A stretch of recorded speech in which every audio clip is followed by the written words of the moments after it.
High বন্ধুরা, সবাই কেমন আছো?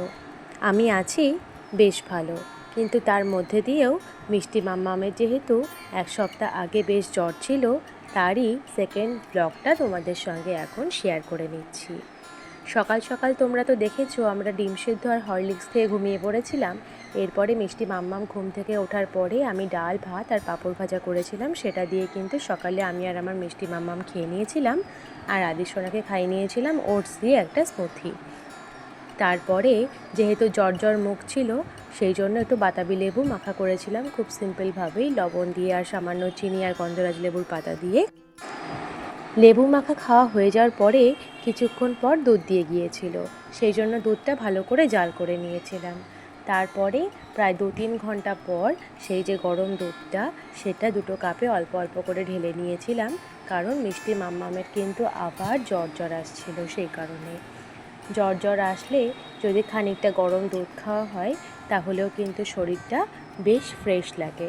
সেই কারণে মিষ্টি মাম্মামের জন্য দুধ গরম করে নিয়ে গিয়েছিলাম। এরপরে মিষ্টি মাম্মামের কিন্তু পড়াশোনা করার ইচ্ছে হয়েছিল, সেই কারণে মিষ্টি মাম্মামের বোর্ডের মধ্যে আমাকে লিখে দিতে বলেছিল, আর আমি লিখে দিচ্ছিলাম। আর আমার লিখে দেওয়ার পরে বোর্ডের মধ্যে এই লেখাগুলোর ওপরে মিষ্টি মাম্মাম হাত বোলাবে। মিষ্টি মাম্মাম কিন্তু পড়াশোনা করতে ভীষণ ভালোবাসে। কখনো কোনো সময়ের জন্যই মিষ্টি মাম্মামকে পড়াশোনা করানোর জন্য আমাকে ওকে জোর করতে হয় না। এরপরে আমি আর মিষ্টি মাম্মাম 1 কাপ করে গরম দুধ খেয়ে নিয়েছিলাম। তখন বাজে প্রায় 3:20। এদিকে আমার আদিসোনা ঘুমাচ্ছিল, আর আমি তখন মিষ্টি মাম্মামের আবার জ্বরটা মেপে নিচ্ছিলাম, কারণ মিষ্টি মাম্মামের কিন্তু গাটা ভালোই গরম হয়ে যাচ্ছিল। এবং জ্বরে কিন্তু দেখো মিষ্টি মাম্মাম একদমই উঠে বসে থাকতে পারছিল না, বারবারই খালি শুয়ে পড়ছিল আর শরীরটা খুব খারাপ লাগছিল।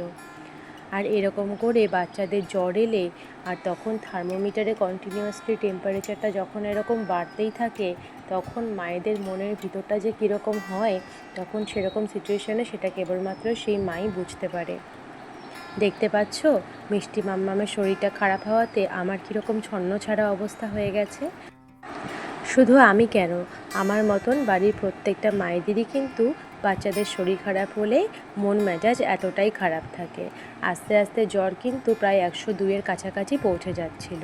আমি মিষ্টি মাম্মামকে প্যারাসিটামল আর তার সঙ্গে অ্যান্টিবায়োটিক খাইয়ে দিয়েছিলাম, আর ঠান্ডার ওষুধও কিন্তু খাইয়ে দিয়েছিলাম।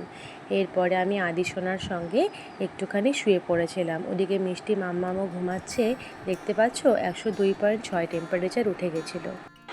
ওষুধ তো কন্টিনিউয়াসলি খাইয়েই যাচ্ছিলাম, কিন্তু সবেমাত্র যেহেতু সেদিন ভোরবেলা থেকে জ্বর এসেছিল, সেই কারণে এত তাড়াতাড়ি তো আর কমা পসিবল নয়। সেই কারণে ঠান্ডা মাথায় ধৈর্য ধরে অপেক্ষা তো করতেই হবে।